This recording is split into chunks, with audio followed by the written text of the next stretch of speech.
School মন্দিরের পাশে আর নয় মদের দোকান। এবার থলপতি বিজয় স্টাইলে অ্যাকশন বাংলায়। ক্ষমতায় এসে কড়া শুভেন্দু সরকার। বাংলায় সরকার বদল হওয়ার পরই বদলে গেছে প্রশাসনের ভাষা। ক্ষমতায় এসে বিস্ফোরক সিদ্ধান্ত শুভেন্দু অধিকারী সরকারের। এবার থেকে স্কুল, কলেজ, কোচিং সেন্টার কিংবা মন্দিরের 1 কিলোমিটারের মধ্যে আর মিলবে না নতুন মদের দোকানের লাইসেন্স। 1 কিলোমিটারের মধ্যে নো লাইসেন্স। স্কুল মন্দিরের পাশে কড়া নিষেধাজ্ঞা। বাংলার মানুষের দীর্ঘদিনের অভিযোগ, স্কুল পড়তে যাওয়া ছাত্রছাত্রীদের সামনে মাতালদের ভিড়, মন্দিরের পাশে গভীর রাত পর্যন্ত মদের আসর, রাস্তার মোড়ে মোড়ে অশান্তি, গন্ডগোল, বিশৃঙ্খলা। আর এবার সেই সব অভিযোগের জবাব যেন একেবারে সিনেমার স্টাইলে দিল শুভেন্দু সরকার। আমরা তো বলেছি শাসকের আইন চলবে না, আইনের শাসন চলবে। আমরা তো বলেছি স্কুল, কলেজ, মন্দিরের 1 কিলোমিটারের মধ্যে মদের দোকান লাইসেন্স দেওয়া যাবে না।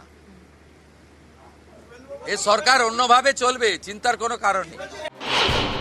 বাংলায় এবার আইনের শাসন, কড়া বার্তা মুখ্যমন্ত্রী শুভেন্দু অধিকারী। কিন্তু এখন সবচেয়ে বড় প্রশ্ন, যেসব মদের দোকান ইতিমধ্যে স্কুল, কলেজ বা মন্দিরের গা ঘেঁষে চলছে, তাদের কি হবে? সেখানে বাড়ছে জল্পনার আতঙ্ক। কারণ বাংলা ইতিমধ্যে বেআইনি নির্মাণের শুরু হয়েছে বুলডোজার অ্যাকশন। একের পর এক অবৈধ দখল গুড়িয়ে দিচ্ছে প্রশাসন। তাহলে কি এবার নিশানায় বেআইনি মদের দোকানও? লাইসেন্সহীন দোকানে কি এবার কড়া অভিযান? বুলডোজারে কি এবার মদের দোকানে? জল্পনা রাজ্য জুড়ে। বাংলায় ইতিমধ্যে বেআইনি নির্মাণে চলছে বুলডোজার অপারেশন।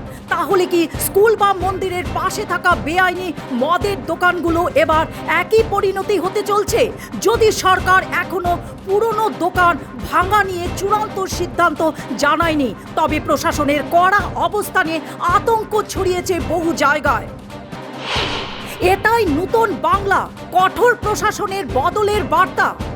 একদিকে আইনের কঠোর প্রয়োগ, অন্যদিকে জনতার সমর্থন, সব মিলিয়ে বাংলার রাজনীতিতে এখন একটাই আলোচনা, শুভেন্দু সরকারের এই থলপতি স্টাইলের অ্যাকশন কি সত্যি বদলে দেবে বাংলার ছবি? স্কুল, মন্দিরের পাশে কি সত্যি বন্ধ হবে মদের রমরমা, নাকি সামনে আরও বড় অভিযানের প্রস্তুতি? জবাব দিবে সময়।